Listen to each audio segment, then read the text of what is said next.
No, it's. All right. Confirmation. Okay, this is the time appointed for the Urban Renewal Agency meeting. Roll call.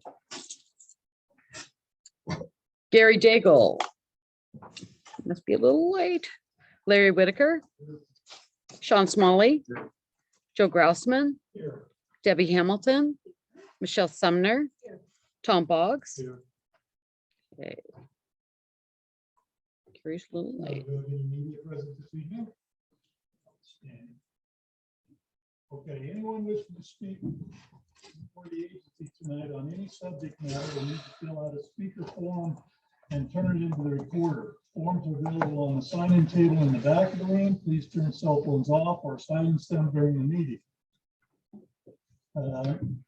For Zoom attendees, if you're joining tonight's meeting via Zoom, you will automatically be muted upon entry and you'll need to identify yourself if your phone is not already attached to the device being used. You will be unable to unmute yourself. If you wish to speak, use the raise your hand feature. To use it, click on the reactions icon at the bottom of your screen and click on the image of a hand. Well, public comment. The purpose of public comment period is to allow citizens to present information or raise issues. A time limit of 3 minutes per citizen shall apply. All citizens must come up to the microphone. Nothing. All right. So this time, the consent agenda for March 14th, 2022 minutes. 2022. I'll second it. We have a motion and a second. Bill, to approve the consent agenda. Any discussion? Vote. Larry Whitaker. Aye. Sean Smalley. Aye. Joe Grousman. Aye. Debbie Hamilton. Aye. Michelle Sumner. Aye. Tom Boggs. Aye. Motion carries. Okay, so on to agency business. We have a public hearing on approval of the 2022-23 budget. I'll open the public hearing. Staff report. Urban Renewal Board, Tammy Trowbridge, City Finance Director, and just wanted to reiterate that the Urban Renewal Agency Budget Committee had approved this budget on May 16th in the total amount of $449,250,000, and there was a public notice published in the News Review on that fact and notifying of this meeting, and it was also on our website, and the budget has no changes from the budget that was approved by the Budget Committee.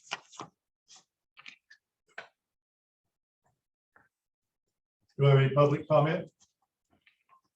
I'm going to close the public hearing. And we'll move on to resolution UR 2022.03, adopting the 2022-23 budget. No motion. UR 2022 adoption for fiscal years 2022 and 2023.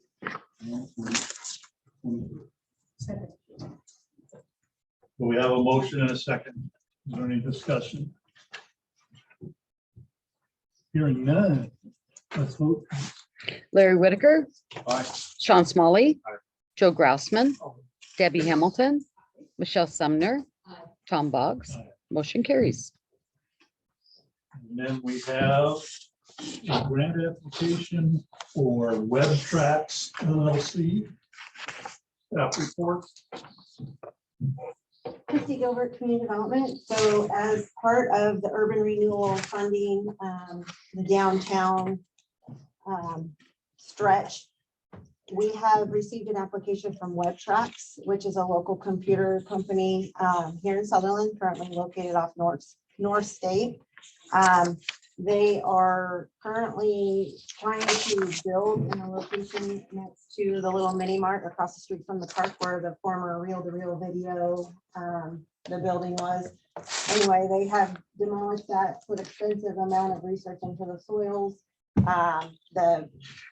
We've got drawings, they put a lot of effort in. We've been working with them for quite some time. Anyway, the project total cost is gonna be about 1.6 million. So there, any funding opportunities are available to assist in that. The soil remediation is gonna be about 125,000. So we thought this application for 25,000 for the soil remediation, it's outside the facade improvement, it's outside the interior remodel, but we have the opportunity for other on the application, and it still fits within that relocating your business. And so keeping a business that currently has 17 employees and are growing, they bring people in from out of state all the time.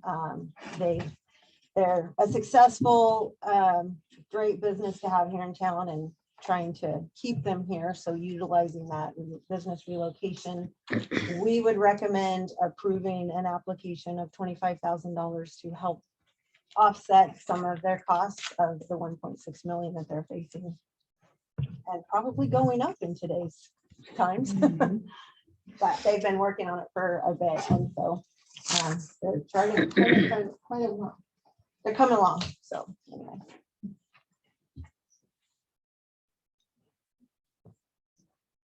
Any questions? Oh. You want technical stuff? Have a motion, please. I'll make a motion. Nope, go ahead. To approve the one track application. I second. Now, any discussion? That's for the location at 329 East Central. Yes. And they show a different business. That's probably the North State where they're located now. That's their mailing address. Currently located.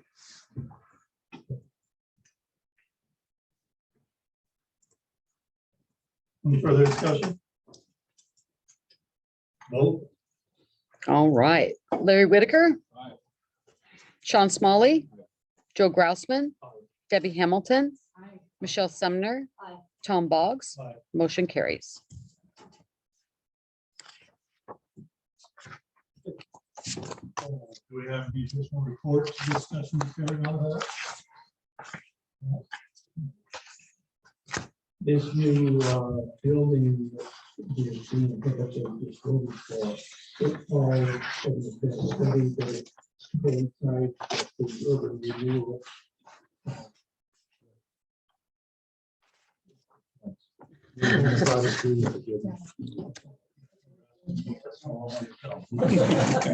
And it will be the same reimbursement. So as they put the cost up front, which I'm sure they've already exceeded, but if they put the cost out, then they'll submit the receipts. And then we'll- I've actually read both the geo reports. There's like 1,800 cubic yards of material that's got to be removed. There is asphalt, rocks, a lot of organic chunks of wood. Yeah, so anything would help these guys out, so. So they just tore down the walls and left the foundation? No, it's all removed. They put all this fill in years ago from Murphy lumber. Which is the reason the They brought the original fill in foundation there. failed. So all this fill has to be removed. So they. Oh, my gosh.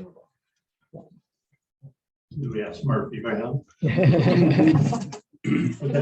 I add a little bit of history? There's, I don't think there's possibly Boggs might have been here, but the owner of that building started out as one of our IT people in the very beginning. Yeah, well, in my very beginning. 94, 93. Just barely, just barely. Anyway, other guys think good.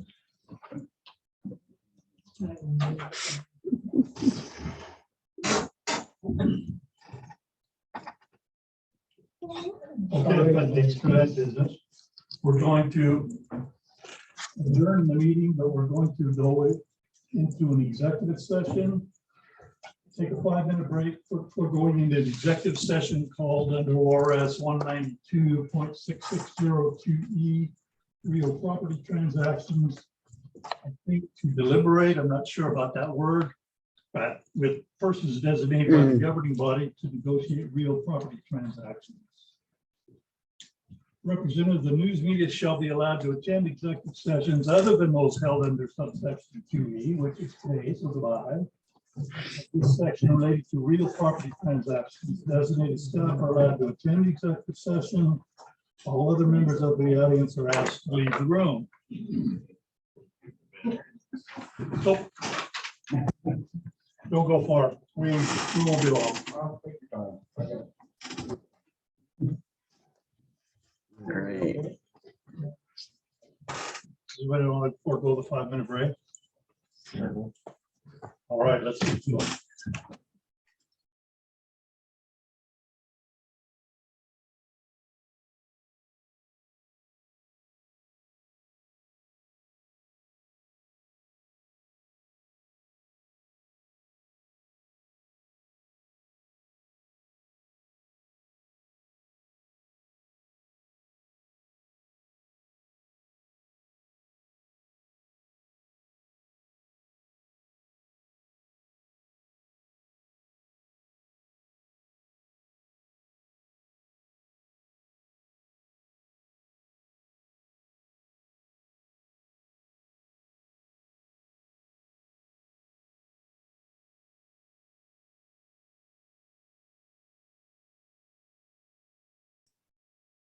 Mayor, sorry to interrupt, but you guys are still muted.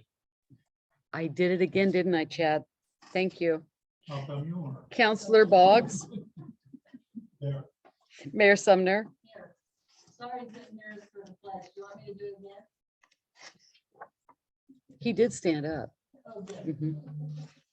Introduction to media. Makes me so mad when I forget that. Anyone wishing to speak to the city council tonight on any subject matter, will need to fill out a speaker form and turn it into the recorder. Forms are available on the sign-in table in the back of the room. Please turn cell phones off or silence them during the meeting. Announcement for Zoom attendees. If you're joining tonight's meeting via Zoom, you will automatically be muted upon entry and you'll need to identify yourself with your full name if it's not already attached to the device being used. You will be unable to unmute yourself. If you wish to speak, use the raise your hand feature. To use it, click on the reactions icon at the bottom of your screen and click on the image of a hand $5, Debbie. and turn off all cell phones. Public comment. The purpose of this public comment period is to allow citizens to present information or raise issues regarding agenda items only. There will be time at the end of the meeting for citizens to speak about off-agenda items. A time limit of 3 minutes per citizen shall apply. All the citizens must come up to the microphone. Anyone wish to speak? We have Dwayne Waller here. She did. No, she was just gonna call him instead of put him on the agenda. She was gonna call him up.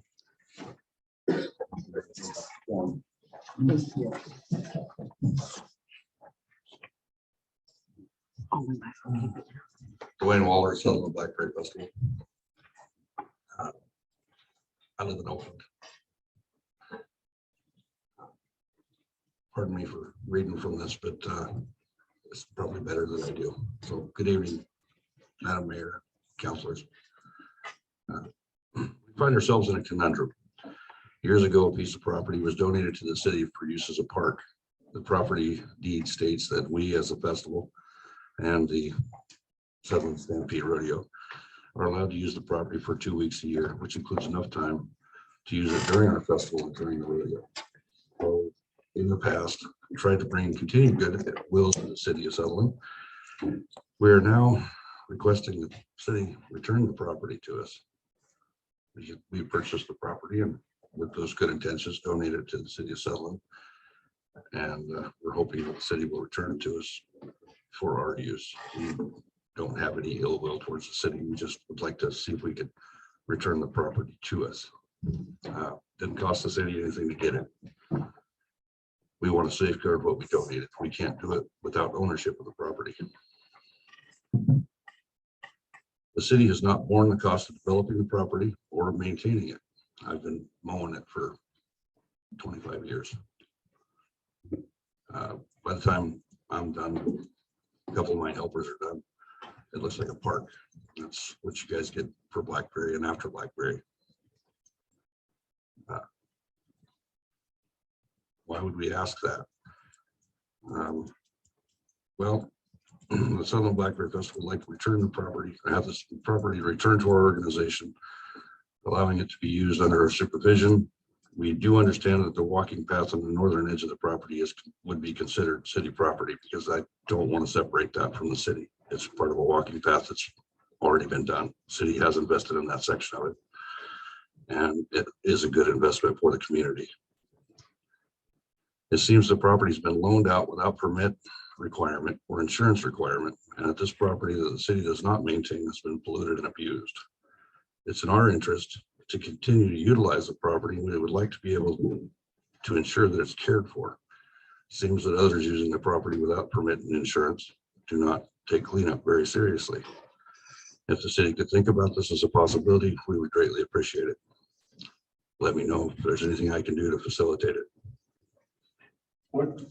Tell me what the property is. The property is the rodeo arena. From the rodeo arena to the wetlands on the east end by Wade Street. So where the trucks drive and Yes, the rodeo goes on, Right. and all of that whole area. correct. Dwayne, who's used it that hasn't had permission? Sutherland School. When was that? 3 years in a row For soccer, aren't they on the field? No, right? for a bonfire. When? That would be homecoming. And does the school know about this? About what? The bonfire? I would hope Is it a so. school Athletic director to organize it. Did they get permission to do Yes. There's no- Put it on there their hasn't property been- back there. There's been no permits filed. There's no insurance coverage if there's no permits filed. Oh, but don't they do that fire on their property that No. they own back there? No, they do not. They've been doing it in the middle of my runoff area. Oh. So when you come off the racetrack at, say, 50 miles an hour on a set of paddle tires that cost $950 a piece, and you hit a nail, it may not make a big impression at that point, but the next time you make a pass and that tire is 2 or 3 pounds low on air, because they only have about 8 pounds in them, you're going to hang a hard left or a hard right. And if you take a left, you're going in the crowd. If you take a right, you're going into a concrete barrier. So it makes it unsafe to have nails left from a bonfire. Did they not get permission from anybody to? There was no- May I speak to that? They call and ask, let us know they're going to do that, and we say yes. But we don't generally require anybody who wants to use our parks and open spaces to fill out paperwork unless they want something specific in exchange from the city. For example, if you're going to come and you want to use the playground area and you want to use electricity and you want to have access to city services, you need to fill out a form because the city's now, but it's generally a first come, first served basis.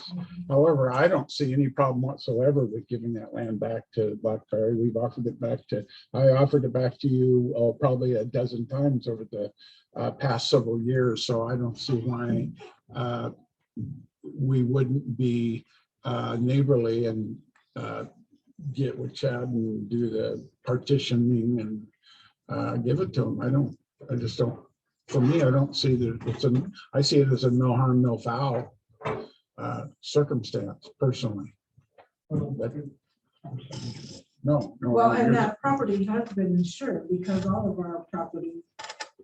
I have to fill out a permit request every year for Blackberry. Right. That's If I have a- because you use our water and our staff and and a number of our resources for doing it. Other than that, you wouldn't have. If I were to have a spring race, I would have to fill out the same form. Correct. It's open to the I have to public provide too. insurance when I do that. When I put on the light parade, I have to fill out Right, a permit. right. That seems a little different than. It's an event in the city. Yeah, but that, It's- again, it it's- requires us to close down traffic, set up partitions, and again, use city resources. Okay.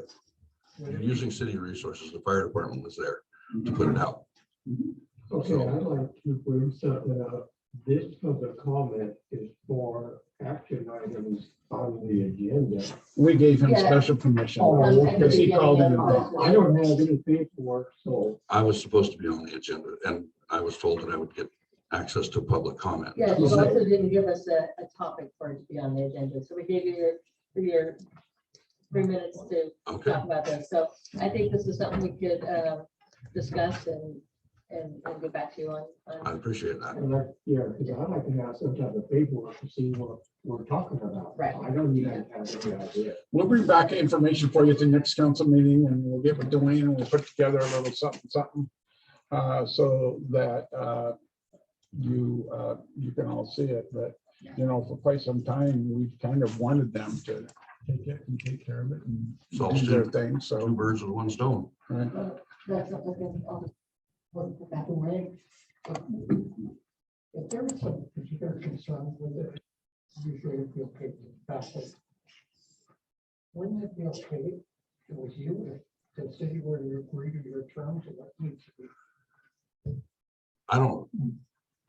I'm not demanding the city clean anything up. No, I'm not saying that, I'm just saying, if we knew specifically what the problem was, we could address that That- problem and then go away. Basically, the problem is used by other parties without a requirement for permit and insurance. But we could take care of that. Well, really, you're only needing one organization and that's it. That's all I know of. So if what you're asking, you don't want the property back, if from now on, we'll require the school district to complete We would like, paperwork, we can do that. we would like the property back. Oh, It would be, that's one of the better things about it. If I can get the property back, I can improve the water lines that go through it, because currently I can't. I might be able to, might have to do it slowly, but it's only got Schedule 20 water. The pipe is Schedule 20, so if you get close to I don't it, know what break. she's Aaron saying. knows. We've been through this several times, and I've been maintaining the water system out there for 25 years. So it's not always a great thing when it breaks.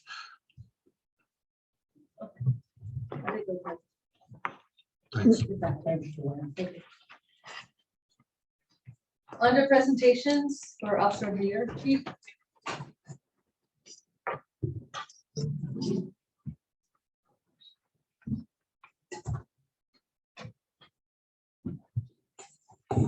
Mayor, Council.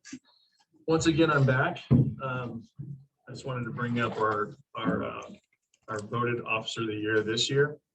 I have a little thing to read about him and the Roseberry Optimist Club. So the Roseberry Optimist Club has been supporters of local law enforcement for over 4 decades in Douglas County. Each year, this organization holds a respect for law banquet to honor those who protect and serve our communities. This provides an opportunity for law enforcement agencies in our county, to select honorees from their respective agencies. This year, the Sutherland Police Department overwhelmingly named Officer John Roush as our Officer of the Year.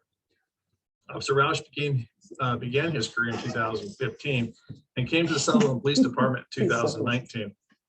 Since beginning his career in Sutherland, he has in many ways exceeded the challenging requirements and expectations for the award of Officer of the Year.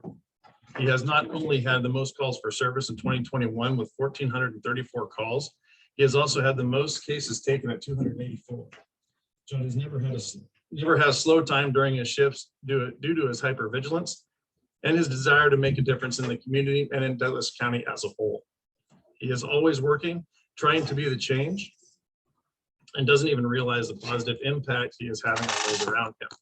He is well liked by his peers and is a constant motivator. Even with all the calls and cases that he took, he was able to maintain an 82% clearance rate on his cases and found the time to make 310 traffic stops.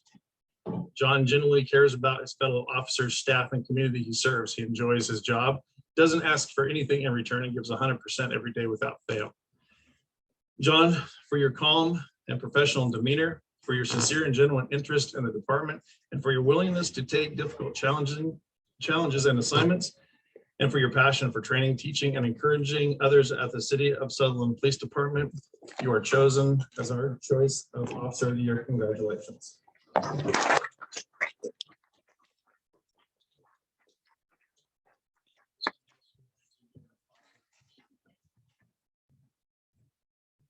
Ralph, in acknowledgement of the year's outstanding accomplishments, professionalism, leadership, teamwork, and dedication that you have given your profession, on behalf of the City Council, Sutherland Police Department, City of Sutherland, and citizens of Sutherland and Oakland, we honor and thank you. Congratulations and for an amazing job. Thank you.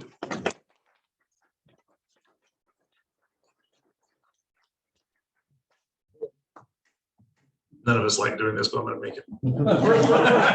First of all, I have to say that I couldn't help but smile when I saw somebody's feet on the screen. Second of all, it was cool. We worked a couple places in law enforcement, came to Sutherland, and it was definitely different here. Not saying that the places were bad, I'm just saying this place stood out more than the other places, and what it was is the support you get from the top down. You know, there's not a lot of egos running around. There's a lot of people working hard, trying to help you do whatever you're doing and help you do it better. Maybe redirect you where they needed to be, and they're doing it with a gentle hand and not a boot.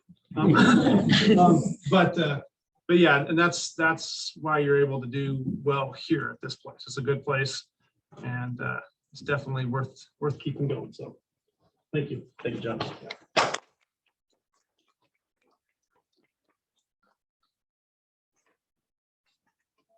The consent agenda, minutes for May 9th, 2022, regular meeting. We have a motion.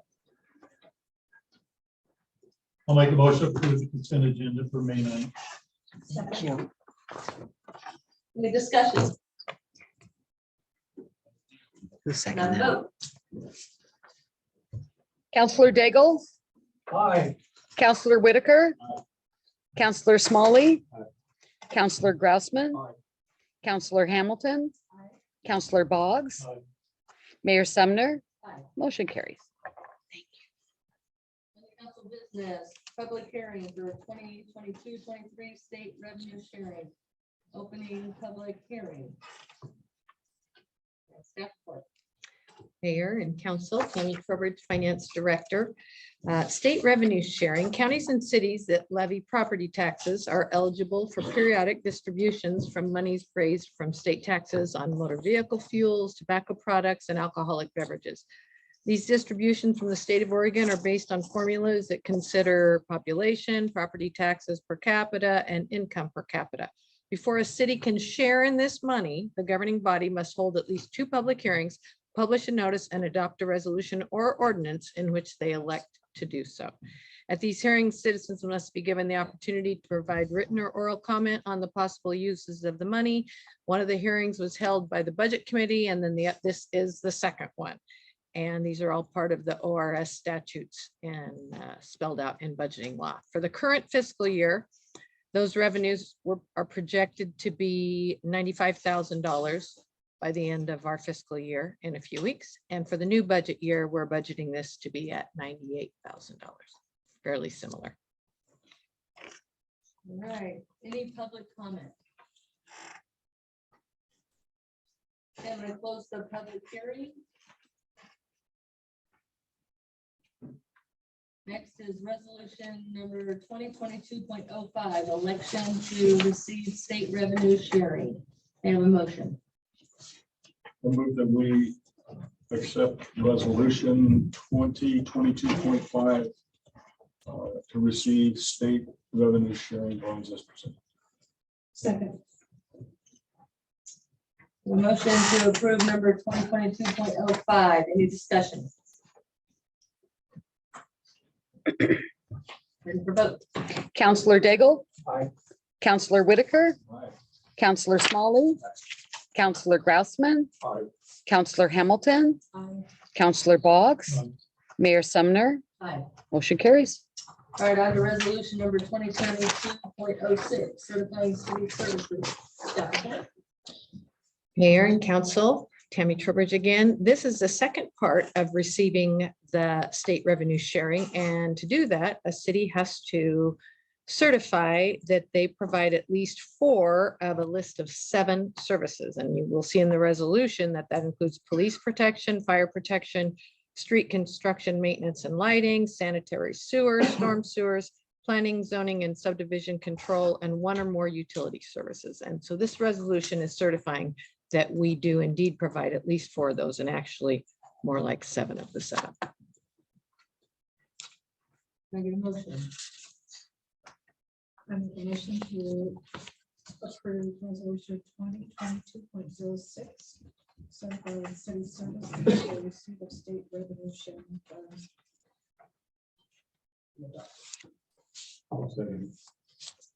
Any discussion? Counselor Daigle. Aye. Counselor Whitaker. Aye. Counselor Smalley. Counselor Grousman. Aye. Counselor Hamilton. Aye. Counselor Boggs. Aye. Mayor Sumner. Aye. Motion carries. Public hearing for adoption of 2022-23 city budget.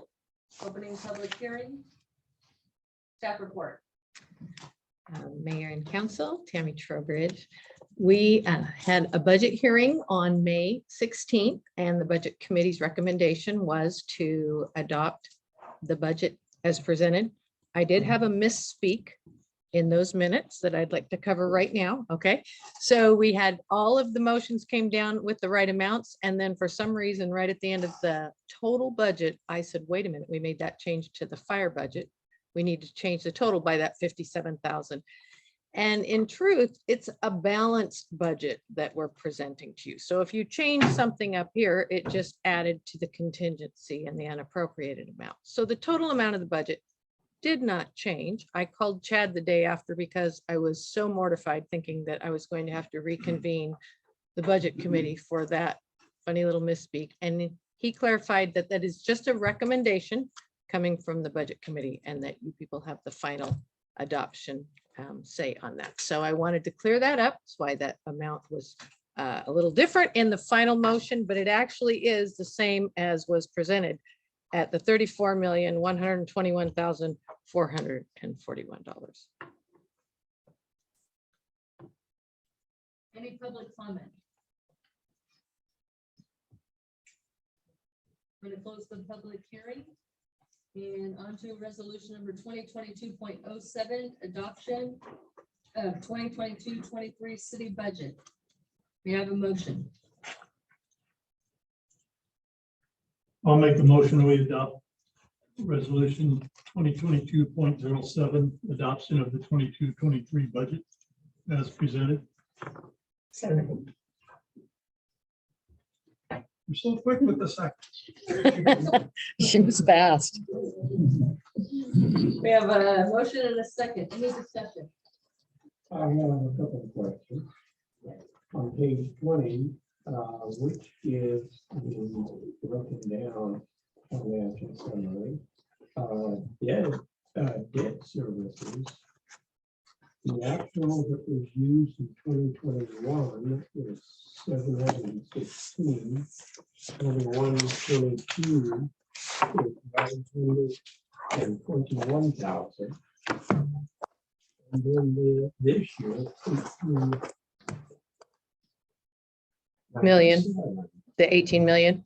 Is that what you're talking about? What page are you on? Yes, I can see. I think that, okay, so I think that what that is the finalization of the wastewater treatment plant Okay. rolling into the debt. Yeah. Okay, my next one is fire. It had 2,300, oh, 2,300,035 actually used. And it's gone down this year. What page is that one on? That was on page 20, it's just five items long. I have 2 different things going on here, so hang on just a second. Let me get to page 20 here. The older budget. Last year's budget. Question. Oh, no. Oh, excuse me, I guess that this, it was pointed out to me, that this page was must have been part of the resolution code 6. Is that right? I will retract my question. Okay, all right. Unless you're on this one also. I would just like to point out that I reworked the table of contents to make it hyperlinked so I can submit this to GFOA for the Distinguished Budget Presentation Award this time.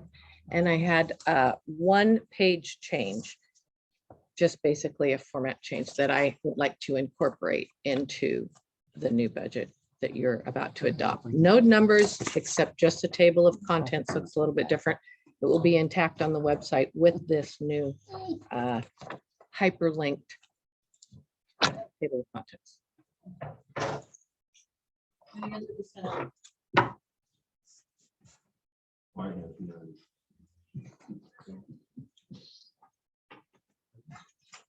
you have anything? Ready to vote? Counselor Daigle? What? Counselor Whitaker? Counselor Smalley? Counselor Grossman? Aye. Counselor Hamilton? Aye. Counselor Boggs? Mayor Sumner? Aye. Motion carries. Resolution number 2022.08, Dakota Street Extension, staff report. So as we discussed with you at the April 11th council meeting, the Dakota Street extension, there's 3 ownerships that extend to the northeast of Dakota Street that lead up to Fairway. Lots of commercial development and multifamily have the ability to access off of that. So the city felt it was important to acquire that, to then grant those accesses, as opposed to a property owner trying to obtain 3 easements every time they needed to access. So after several meetings with the homeowners association, the developer that would like current access off of there also met with them several times, and all 3 parties have agreed to deed that to the city. And so we've got new legal descriptions, and the survey had to be filed because in order to identify one of the corner markers, it required him to file a survey. So that's taken place. So now we're ready, if approved tonight for the resolution, we are ready to proceed with those deeds of dedication.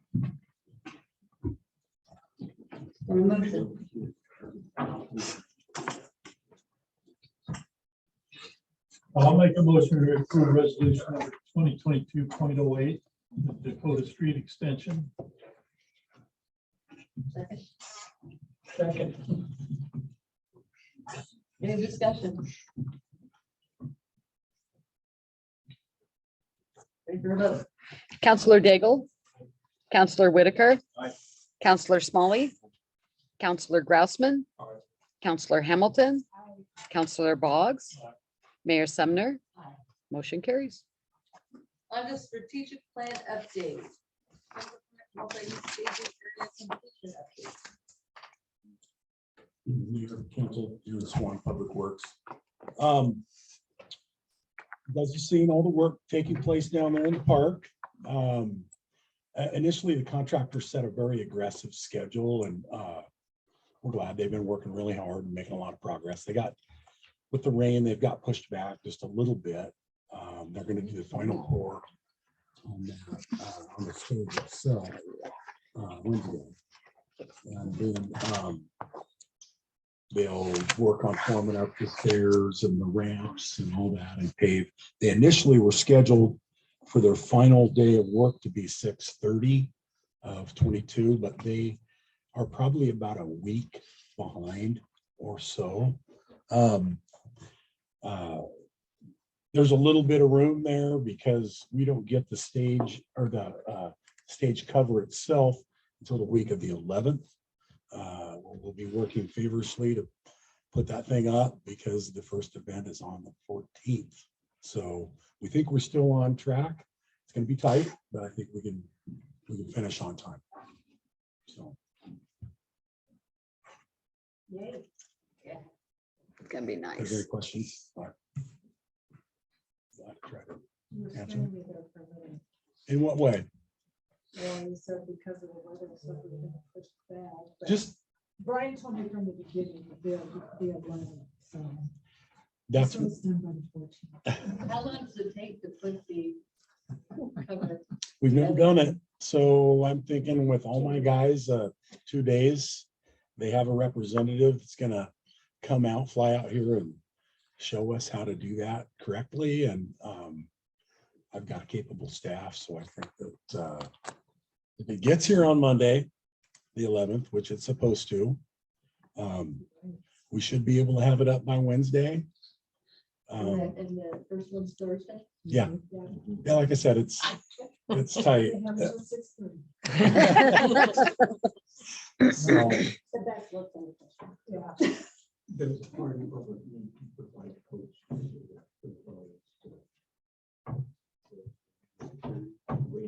Raining time. I don't think so. We'll be all right. Okay, Jinx. any questions? All right, asphalt crack sealing machine update. Shoot, Aaron. Aaron Swan, Public Works again. When we did our strategic update, we were just brainstorming on ways we could make the city better, and we talked about getting an asphalt crack sealing machine. I've looked, I've seen some machines. We haven't taken any big steps in that direction yet. So I don't have a real update other than that it's still in the works and we're still kind of looking for a used machine that's in the right price range. So that's all I have on that, unless there's some questions about that. Just out of curiosity with that thing, what streets do you intend to use that on? We've got cracks in a lot of streets. And and also in the walking path, there's cracks that have kind of opened up. And the crack sealing is really expensive. The contractors are getting over $1 a linear foot for that now. And so if you see some of these streets with all these, a 900-foot street with 5 cracks in it, that's a lot of money. And the idea was that my staff would have time to get out there and utilize this machine. And within a few years, we could probably pay for it. It helps with the longevity. If water gets down into those cracks, it can cause more trouble through erosion and freezing and thawing and that sort of thing. And they get bigger. So it's a good idea. We just haven't implemented it yet and haven't found the right machine at the right price. So that's kind of where we're at on that. There's cracks all over town. Lots of them. Well, if our roads are in really good shape, like Central used to be. And will be again. Are there so gravelly and rocky that crack sealing is not the fix. So I was just wondering which ones you had plans to.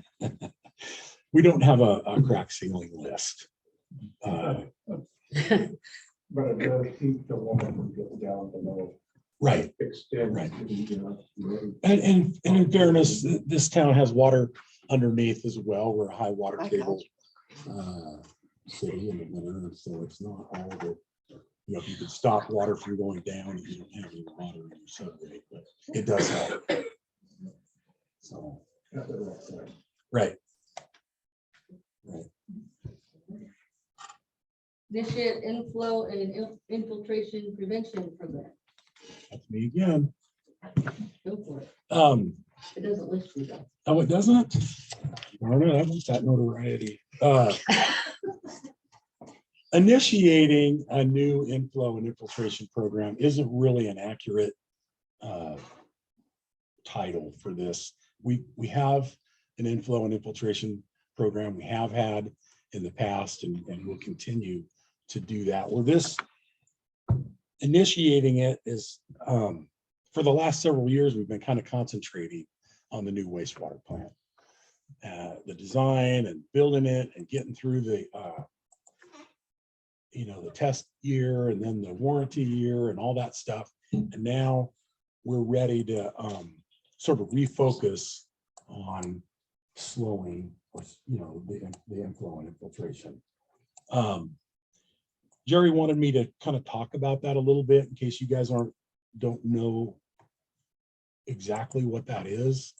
Inflow and infiltration is it's a problem in every city and every wastewater system there is, and unless it's a brand new system with all nice plastic pipes and rubber gaskets. But any city that has any age has old concrete pipes, clay pipes, and all these old connections, and they're all an area that can allow, all those connections can allow infiltration.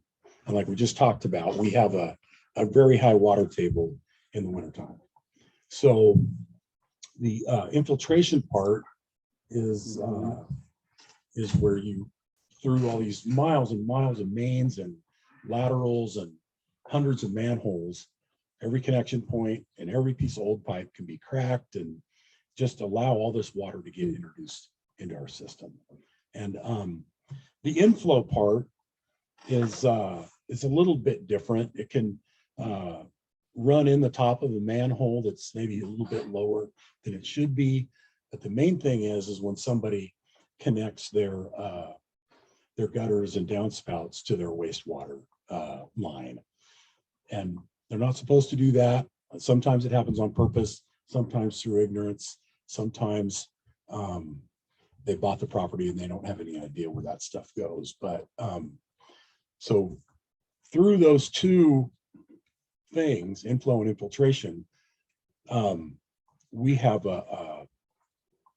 it's a really big problem when it gets to the wastewater plant. And just to give you a little scope on the amount that we get, in the summertime, we average about 700,000 gallons per day of wastewater through that plant. And in the wintertime, we average about 1.5 million to 2 million gallons a day. And in a big rain event, we can get up to 5 million gallons a day. So we're treating a lot more wastewater because of this inflow and infiltration. So it is important to turn our focus back to this and kind of get aggressive about it. If I can just interject here, you also have the line from the house to the street that individual property owners line deteriorates and leaks. And the problem is it takes capacity in the wastewater plant. And so as it gets capacity, you gotta go out and build a new wastewater plant. But if you can take care of inflow and infiltration to a point to where it's negligible, you can sustain the wastewater plant for far more years. So the lagoon that you're talking about is at the wastewater facility. We don't have a lagoon. That's just a picture. Well, Gives you kind of an idea. I don't know where that came from, but So it is somebody's artwork. plant that you're referring to. Right, Okay. right. Yeah. How do you address the inflow and the infiltration? So we try to pinpoint those things through a few different methods. The inflow mostly gets identified through smoke testing. So we'll set up over a manhole with a smoke machine and a fan, and it blows smoke down into a small area, a few block area. And then we canvass those streets. And if we see smoke coming out of somebody's gutter, downspout, or out of the ground, or out of a storm catch basin, then we know that there's water getting into our system there that we don't want. And we can directly either ask the homeowner or the business owner to address that, or we can do it ourselves. And then the infiltration, we discover most of that through cameras. And there's big contractors, Michael's is who we usually use. They have camera systems that they're on little tracks, and they walk through our sewer lines And they have cameras on them that rotate and they see where this stuff's coming in. And they measure it and record it. And then we can either slip line it with cured in place pipe or dig those really bad areas up and do repairs. So, and if it's a full-time job. it's a big endeavor. It's this is an old city. Like I said, we've got miles and miles of line. We have some new areas that don't leak very bad, and then we've got some older areas of town that had concrete pipe and different things, and that stuff is kind of at the end of its useful life, and it lets in a lot. So it's years and years out. You know, you can only fix so much per year, and so it's a schedule and a plan, and like I said, though, that they've had that. It's not so much that that we're initiating a new program. It's been around. We're just gonna kind of put our efforts back into there now that we've completed with the plant and whatnot. Do they still keep up with the schedule to notify homeowners yearly? Of when we're gonna do those things? Well, or if they're hooked up right, I can't remember. We used to have a guy dedicated to doing. Backflow test. Yeah. Oh, that's different. That's our water system. Yeah, that's completely, yeah, that's on the other end of the spectrum. Yeah.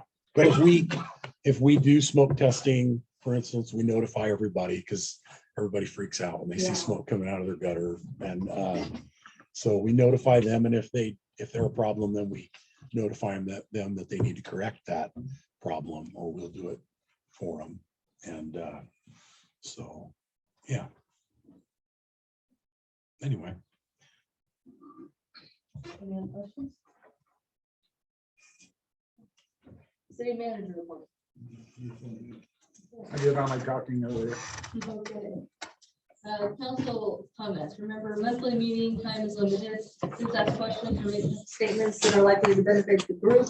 Individual comments or questions that can be handled on a one-on-one basis should be handled outside the meeting. Councilor Cagle. Well, I've got a couple of things. At the budget meeting, we were talking about.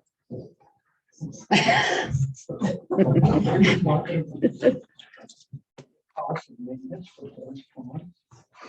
And I think it was the Buckman who said they had an agreement that the city would be responsible for.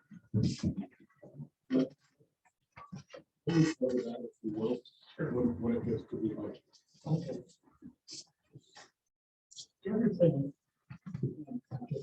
it's a matter, but I talked to some people on Valentine Street, approached me and said that people are speeding down Valentine all the time and not getting the council.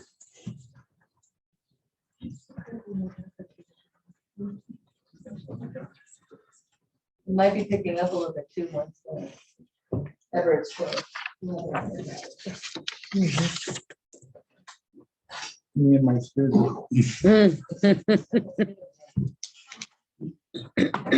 On purpose.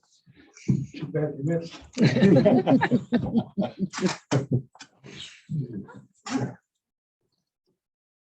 Did they say what time of the day? All the time?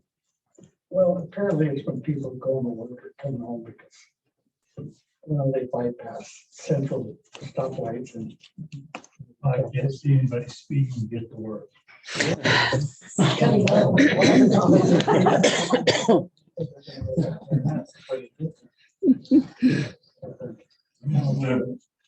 Maybe people can request some police presence of the. Our chief heard it. He's got, he's good. We got your back. Councilor Whitaker. Okay, now I want to talk just a little bit about the Ford's Pond and the things that have gone on out there. In 2015, Friends of Ford's Pond got together and decided that they wanted to form a nonprofit organization and then go after grants with the city. So they came to the city and the agreement was made that, yeah, we'd like to do that.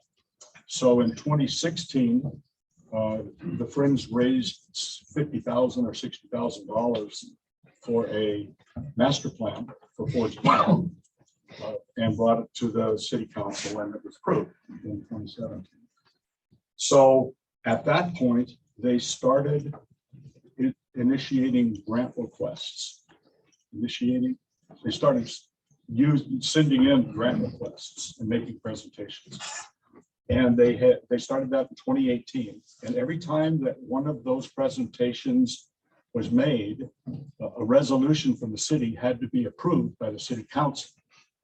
And every one of the resolutions from that point forward, even including this year, had this in it. The city of Sutherland has estimated that the annual maintenance costs will be $15,000 and will dedicate adequate funding for ongoing operations and maintenance of this park and recreation facility should the grant funds be awarded.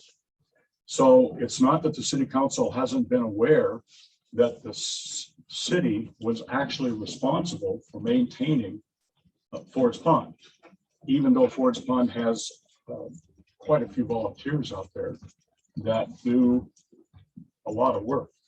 In fact, one of the volunteers last year not saved, but for every hour work he gets we get credit for $27.50 to put as matching funds against the grant, and he was good for $47,000. So we have gotten a lot of matching funds because of volunteers that are out there. There have been 12 resolutions since we started making grant applications in 2018. We have spent, because of the award of grant applications, we've spent about $2.6 million. So that much work has been done out there. And we're feeling very positive that we're going to get another grant for $600,000. So we're talking about $3.2 million that are invested in that park, of which we don't have any city person who is involved in taking care of anything except emptying the garbage. So that doesn't mean that that Aaron's guys haven't come out there and put things out for us, and fences and things like that. But almost all of that's been volunteer. And now we have a tremendously expensive park that needs to be maintained. And that's why I brought it up back at the budget meeting. And that's why I wanted to explain this to the city council.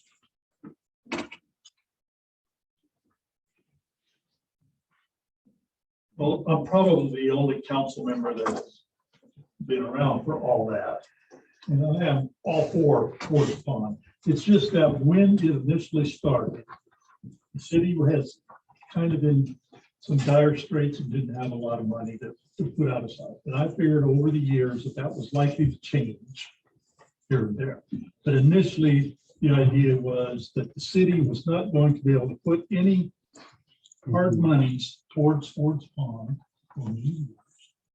and use the land and the facility that, the city paid $3 million for as, kind of matching money for grants and stuff like that. So it's not that anybody's against going to support Ford's Pond with maintenance and stuff like that.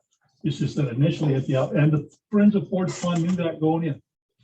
They knew it was going to be years before the city could get, and probably the city at that time, the councils never intended for the city to go into it for like, $50,000 or $100,000 a year. $15,000 a year is probably maybe not so much, but so nobody's against maintaining Ford's Pond.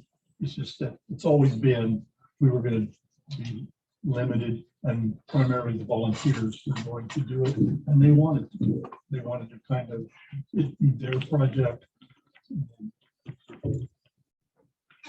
And that's fine, and the volunteers are happy to do that. But we're getting to the point now where it's getting to be too much for just volunteers to do. And that's why I think we really seriously need to take a look at having somebody that can spend from the city, public works, that can spend a good amount of their time up. And I'm not talking about this year, you know, but you're talking about it was going to be years. Well, it has been years. It's been since 2016 and now is 2022. So that's 6 years. That's quite a few. Well, initially the idea is going to be 10 or 15, but things seem to have picked up. Because we got lots of grants awarded. Yeah, that's right. Maybe that Aaron's going to have to look at having a full-time parks guy in the future. But Okay, anyway, that was what I wanted. Just to clarify, I wasn't in that meeting, I just remembered Tom's remark and I wanted to make sure we were all on the same page. Yeah, good. Anything else? No, ma'am. Okay.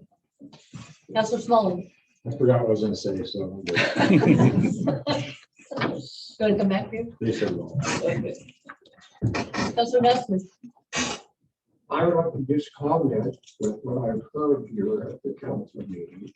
It might be a good idea for someone from Aaron's group public work to meet with the volunteers, see what they're doing, so there isn't a duplication of effort, and then have a scope of what Aaron's expecting.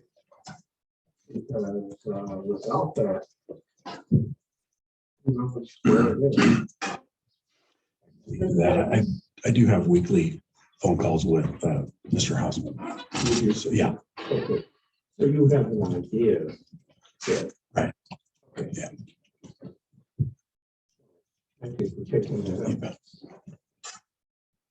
That's all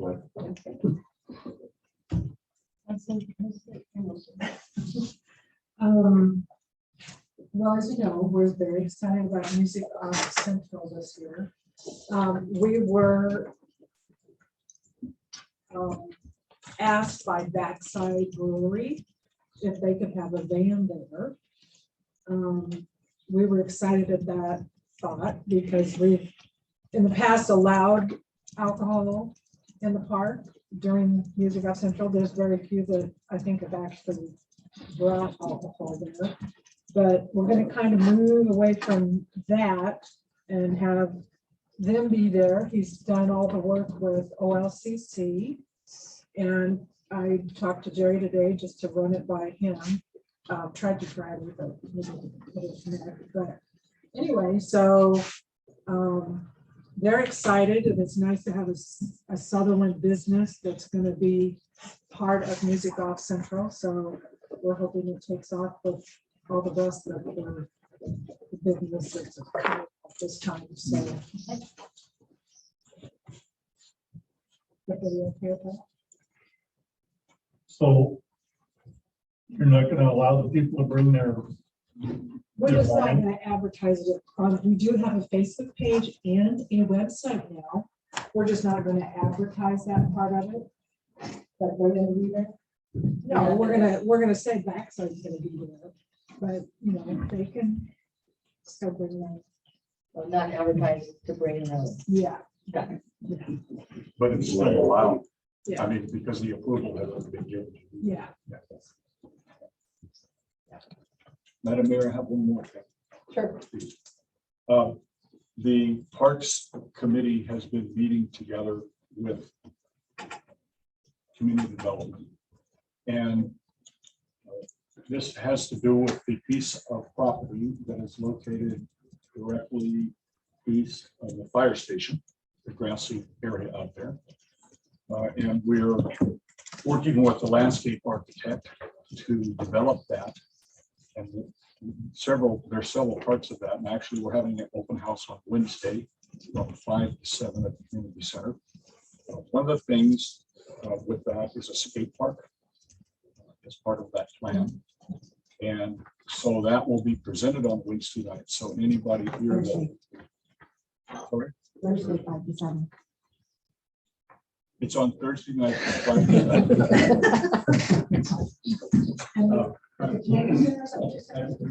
So, and we'll have some rough drawings and stuff like that. What we're trying to do now is to get community input.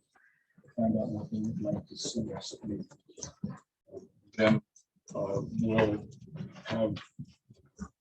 have the final, we'll have a final presentation that we will be giving to the city council so that you can see what we want to do. Can we advertise that or? Mhm. Yeah, it's not on Facebook. It's not on Facebook website. No, website, so Mhm. that was search it. And it was, Oh. it was in that he's gonna mention too. Well, to show you the interest, there are kids that use the skate park, but it's been damaged a lot by some vandals and by people with spray cans and stuff like that. So our new Parks Committee member, Tabitha, has formed a 401c3 to raise money for the skate park. But in the meantime, she got together with two people, and they're involved with the school system, but they actually work with the state. And they got together a group of kids last week and went to the old skate park at Hartley Park, and they cleaned the whole thing up and they painted everything. So if you go up there and take a look, it looks way different than it did. And there were, at one time, there were 25 kids that were up there working with the adults to do all of that work. So they're really, really, really excited. Wow. And one time in the past, maybe in 2014 or something, there were people that were involved in trying to come up with a skate park. And what happened was it just fell by the wayside because there wasn't any community involvement. The kids never saw anything happening. But they're excited about it. So anyway. So we're talking a real estate park. Yes, a real one. Yeah, with concrete and everything. What's the one at Hartley is not a real skate park? No, it's a tennis court that has some wooden. Steel. It's steel. Hang on, I can speak to that a little bit. It's a real skate park. It's made out of steel and plastic. We purchased it. They made a certain amount of money through the Cans for Kids over here, and I think it cost us 40 grand. It wasn't like just nailed a few things together. It's actually a skate park, but it's not like you see in Reedsport and not like you see in some of these other towns that are fancy. And also in Sunday's paper, there's a great article about those kids. Yeah, some of the photos. Yeah. Well, it's just kind of out of the kids. I mean, to me, it is. So I think that'd be the best place for it.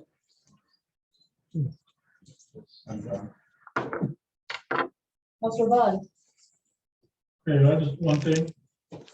Thank you. Apparently the county addressed the chuck holes on 135 south, so just smooth driving. Thank you. And I don't have it. Already covered everything. Last thing is public comment. The purpose of public comment is to allow citizens to present information regarding items off the agenda. Time limit of 3 minutes per citizen shall apply. Any other people would like to have any other public comment? Enough at the beginning, I guess. Okay. Good night, Chad. Good night, Larry.